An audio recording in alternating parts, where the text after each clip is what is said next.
Hello guys! Hello sa mga Aries guys at ito inyong pag-ibig. Para ko sa mga Aries na umiibig o pumapag-ibig o gustong umibig.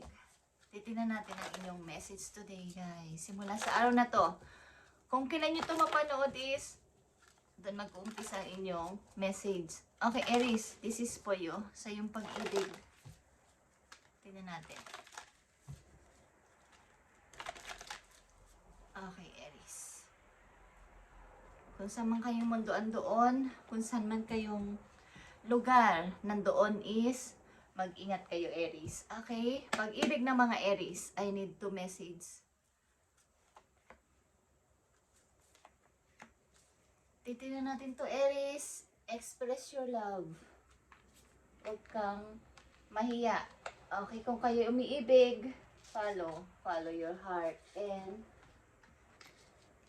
allow. Okay? Huwag nyo itong i-deny.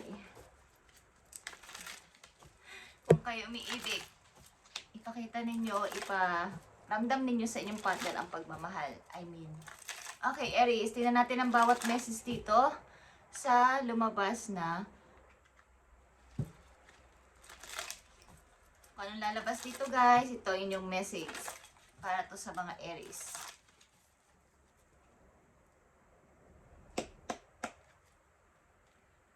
I need 3 messages dito sa bawat.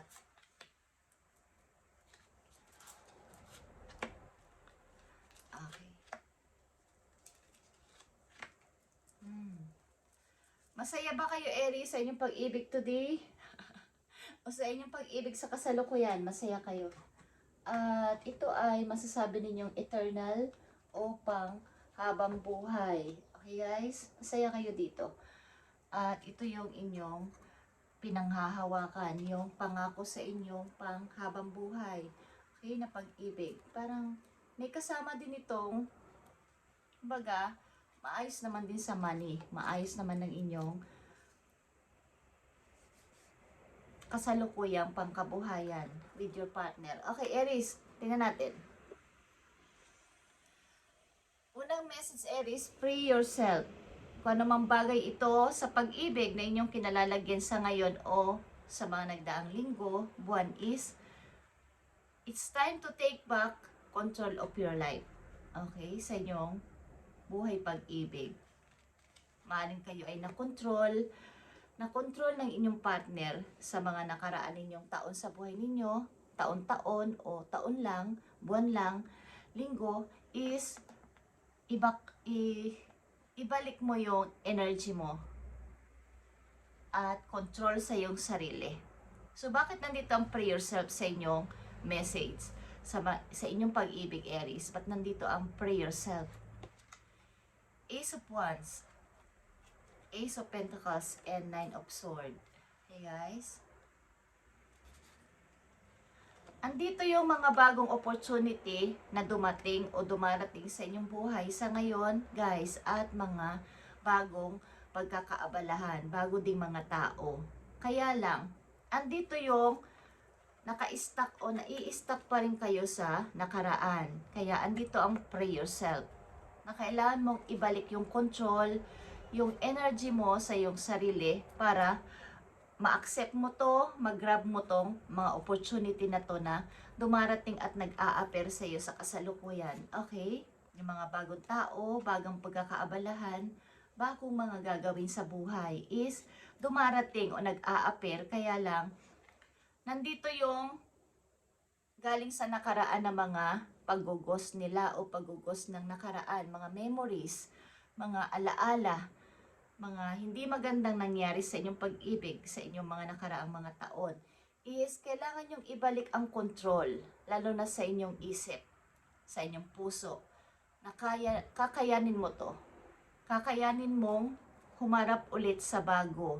Okay? Sa bagong mga tao, bagong mga opportunity, at mga bagong pagkakaabalahan. Lalo na sa kaperahan ninyo guys, is nagbabadya sa inyo ang napakamagandang opportunity. Okay? So, tigilan nyo na yung pagbalik tanaw sa inyong nakaraan na keso ganito, wala akong nagawang ganito, hindi ko nagawa ang tama, o meron akong mga mali, is tama na guys. Okay, maaaring kayo ay nasa magandang relasyon sa ngayon, at kung sa pera ito is maganda din naman ang pasok ng kaperahan sa inyo, pati trabaho. Kaya lang andun yung pagbabalik tanaw, paminsan-minsan o mas madalas sa inyong isip. Sa isip ninyo guys, maaaring lang sa inyo ay nagigising nang hindi nyo inaasahan sa mga pag-aayos, nag-iisip, bakit nangyari to? Bakit ganito? Bakit naging ganito ang aming relasyon? Okay guys, so titignan pa natin yan guys. Andito ang new love. Okay? May mga paparating na mga bagong tao sa inyong buhay. New love, a new person has stirred your romantic feelings. Ito ay romantikong person na paparating o nandyan na sa inyong harapan o sa inyong paligid. Love is in the air, Aries. Kaya lang, andito yung inyo talagang pagbabalik tanaw sa nakaraan o pagmumuni-muni. Hindi pa rin kayo let go o makamoving ng tuloy-tuloy 101%. So may paparting na mga bago, especially bagong tao sa pag-ibig, sapagkat itong inyong message today. Okay? New love, 2 Pentacles, 6 of Wands, and 2 of Swords. So may pag-overthink, Aries, dito sa tao na to na dumarating o mga taong dumarating o mga taong nai-encounter mo sa iyong kasalukuyan. Okay? Happiness mo, ito. Mahal mo ito. Okay? Mahal mo ang taong ito, kaya lang may pagdadalawang isip ang pag-overthink sa sitwasyon na to, Aries. Maaari rin may pinamimilian ka. Ito ay mga bagong taong dumarating sa'yo. Pinamimilian, napapagpilian mo. Kaya lang, hindi mo pa sagot-sagot o hindi mo pa ma-accept ang kanilang mga paglapit at panliligaw sa inyo kung babae kayo. Sapagkat kayo ay mayroon pang doubt, may worry galing sa nakaraan guys. Aries, tingnan natin to. Ang pray yourself.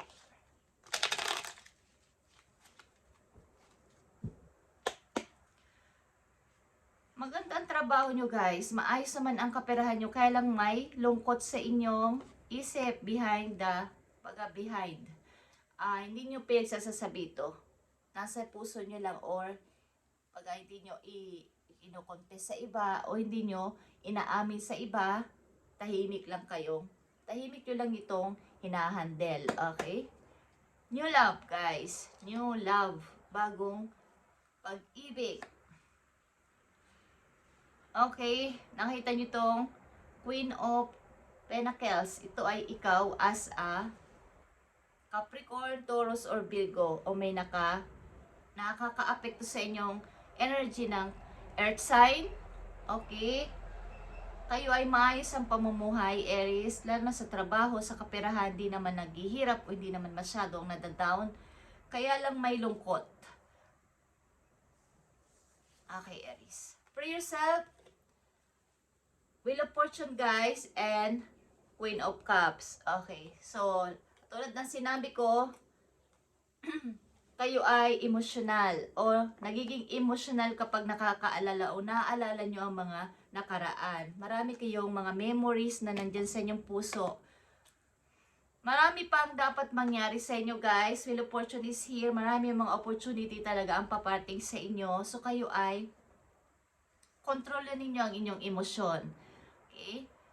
Napakabuti yung tao guys, like nandito ang Queen of Pentacles and Queen of Cups. Nakikita nyo ang image na to kung gaano siya kalungkot at napaka-emotional. May mga naaalalang bagay, may mga naaalalang mga memories galing sa nakaraan. Bagamat sa kabila ng inyong natatamasa o natatanggap o kakamit sa kasalukuyan ninyo na magagandang opportunity at mga magagandang nangyayari, andito yung pagbalik tanaw sa inyong nakaraan na may halo talagang lungkot. May naalala kayong building?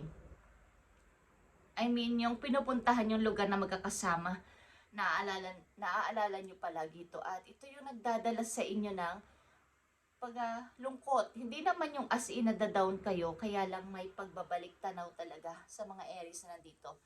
So, ang key dito, ang maganda nyo gawin, ibalik nyo ang control sa inyong sarili. Na hindi kayo masyadong ma-down dahil sa inyong emosyon. Sapagkat ito ang patatalo kayo ng emosyon at magiging malulungkutin kayo. New love is here, Aries. Page of Sword. Seven of Sword. Guys. So, ang tao na to ay maaaring nagmamatsyag sa iyo, ikaw ay nire-research o tinitingnan-tingnan kahit di mo alam. Andito talaga yung inyong hindi makapagdesisyon o kaya lang ay wala kayong nakikita kung ano man ang mga pinapropose na ibang tao o sinasabi sa inyo is kayo ay nagbubulag-bulagan. O ayaw ninyong pansinin ang mga taong lumalapit sa inyo. Hindi mo na nyo, mayroon kayong takot. Hindi ko alam kung may phobia ang ilan sa inyo pagdating sa pag-ibig. Okay, Aries, yes or no about sa inyo na may patungkol din sa inyong desisyon at mga gagawin sa buhay? Yes or no sa mga Aries?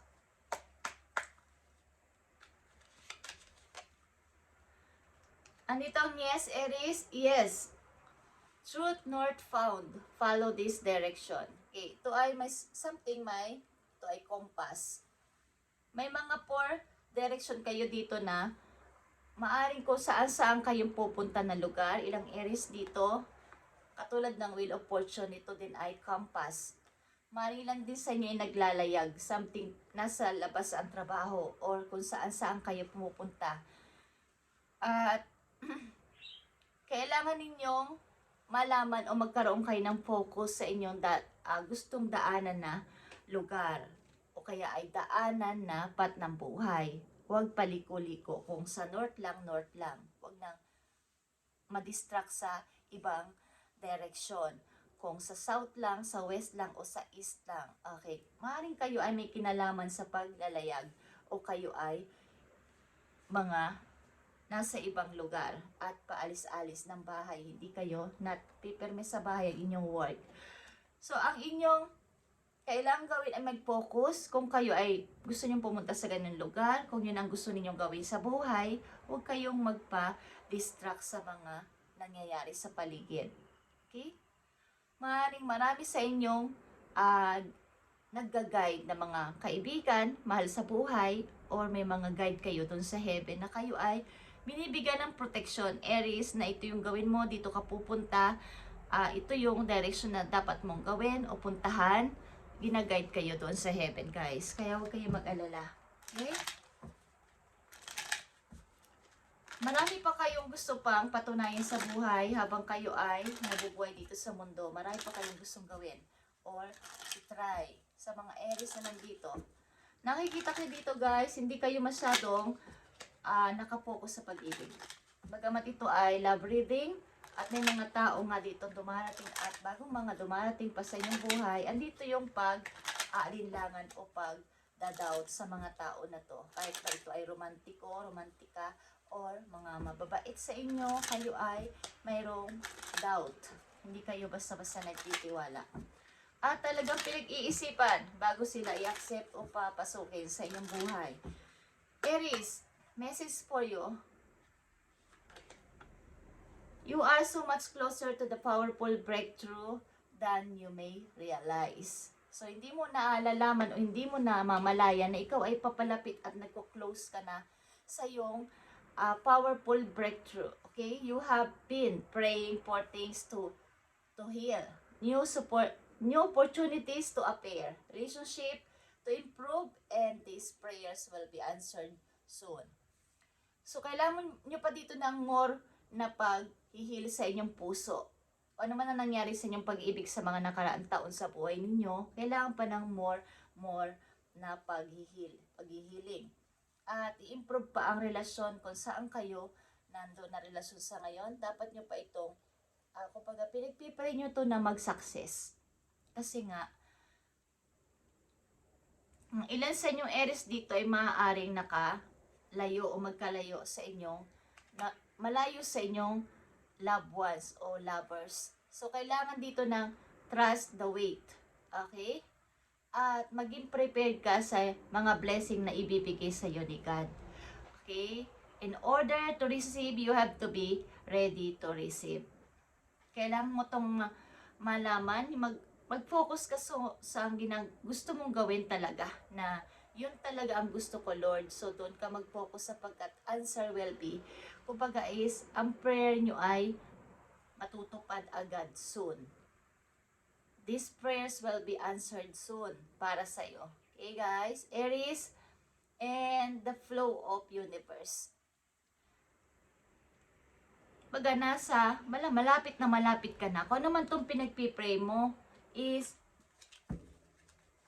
you are so much closer to powerful breakthrough, Aries. Huwag kang mag-alala.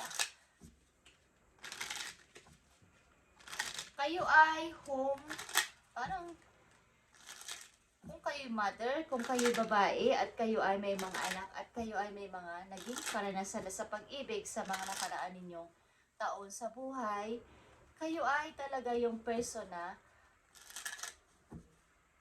stick to one.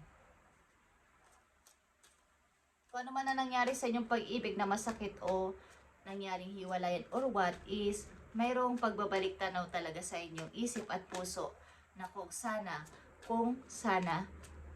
nagawa ko to, kung nagawa ko yan. Okay, may panghihinayang yon sa madaling salita, may konting regret, panghihinayang at pagiging malungkutin. Okay, Aries, message po yo, message dito po yo, Aries. Unbreakable love. This person has genuine love for you. You can overcome any issues that may arise. So, kung kayo nasa pag-ibig na sa ngayon, ang inyong connection ng tao na to ay unbreakable. Kumbaga, genuine, ang pag-ibig na to sa iyo. Ang pag-ibig ng tao na to sa iyo ay pure. Okay? Pure. Walang halong biro. Walang halong pagsisinungaling. Pure na pure ang love niya sa iyo ng tao na to, Aries. At kung anong issue man ang naranasan ninyong dalawa, ito ay hindi niya pinapansin. Ito ay magnetic connection, guys. Ito ay strong. Strong full and intensity that draws you to this person. Okay, Aries. Thank you and God bless, Aries. At kung kayo may kilalang Leo sa inyong chart, happy birthday sa kanila, guys. At tonight, nga pala, guys, is full moon, back moon, and Aquarius. So, kayo ay maghingi ng energy sa moon kung gusto nyo lang, guys. Kung gusto nyo lang naman, ay kayo ay tumingin sa moon at humingi ng energy. Okay? Misteryoso ang moon, no? Misteryoso ang moon. Humingi kayo ng energy sa moon at bibigyan kayo ng napakagandang powerful energy tonight. Okay, Aries, thank you and God bless sa inyo lahat, guys. At pagpalain kayo ni God. Saan man kayong lugar sa ngayon is shoutout sa inyo, guys. Di ko man kayo maisa-isa lahat ng Aries na nandito. At binabasa ko ang inyong mga comment, guys. At isinasama ko kayo sa aking prayer. Okay, thank you and God bless, Aries.